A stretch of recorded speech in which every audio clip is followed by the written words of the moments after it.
संक्षिप्त महाभारत के अनुशासन पर्व में शांडिली और सुमना का संवाद, पतिव्रत धर्म का वर्णन।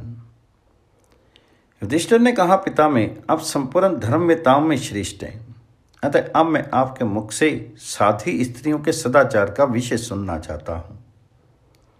आप उसका वर्णन कीजिए। तो भीष्म जी ने कहा, एक समय की बात है, सब प्रकार के तत्वों को जानने वाली सर्वज्ञ मनस्विनी शांडिली देवलोक में गई। वह कई सुमना पहले से मौजूद थी।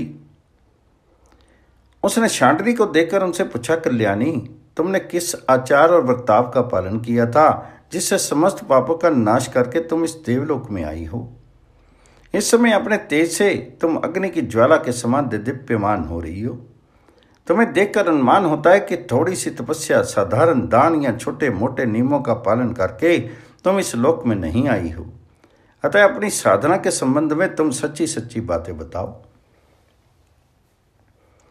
तब सुमना ने इस प्रकार मधुर वाणी में पूछा तो मनोहर मुस्कान वाली शांडिली ने धीरे से उत्तर दिया, देवी, मैं गेरुआ वस्त्र पहनने,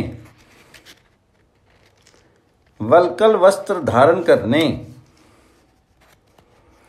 मूंड मुंडाने या बड़ी बड़ी चटाएं रखने से इस लोक में नहीं आई हूं।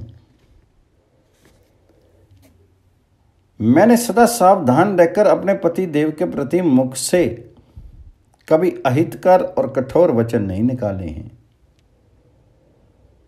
मैं सदा सास ससुर की आज्ञा में रहती और देवता पितर तथा ब्राह्मणों की पूजा में प्रमाद नहीं करती थी। किसी की चुगली नहीं खाती थी। चुगली की आदत मुझे बिल्कुल पसंद नहीं थी। मैं घर का दरवाजा छोड़कर अन्यत्र नहीं खड़ी होती थी और देर तक किसी से बात नहीं करती थी। मैंने कभी छिपकर या सामने किसी से अश्लील परिहास नहीं किया तथा मेरे द्वारा किसी का अहित भी नहीं हुआ है। यदि मेरे स्वामी किसी काम से बाहर जाकर फिर घर को लौटते हैं तो मैं उठकर उन्हें बैठने के लिए आसन देती और एकाग्र चित्त से उनकी पूजा करती थी।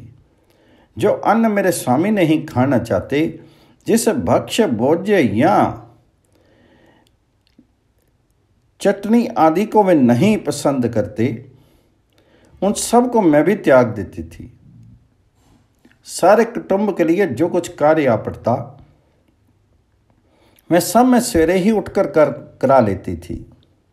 यदि किसी आवश्यक कार्यवश मेरे स्वामी प्रदेश जाते तो मैं नियम से रहकर उनके कल्याण के लिए नाना प्रकार के मांगलिक कार्य किया करती थी। स्वामी के बाहर चले जाने पर मैं अंजन, कुरोचन, माला और अंगराग आदि के द्वारा श्रृंगार नहीं करती थी। जब वे सुख से सोए हुए रहते, उस समय आवश्यक कार्य आ जाने पर भी मैं उन्हें नहीं जगाती थी और ऐसा करके मेरे मन को विशेष संतोष होता था। परिवार के पालन पोषण के कार्य के लिए भी मैं उन्हें कभी तंग नहीं करती थी। घर की गुप्त बातों को सदा छिपाए रहती थी और घर द्वार को सदा झाड़ बुहार कर साफ रखती थी। जो स्त्री सदा सावधान रहकर इस धर्म मार्ग का पालन करती है, वे स्त्रियों में अरुंधति के समान आदरणीय होती है और स्वर्गलोक में भी उसकी विशेष प्रतिष्ठा होती है। भीष्म जी कहते हैं, युधिष्ठिर, इस प्रकार वे सौभाग्यशालिनी देवी शांडिली सुमना से पतिव्रत धर्म का वर्णन करके अंतर्ध्यान हो गई।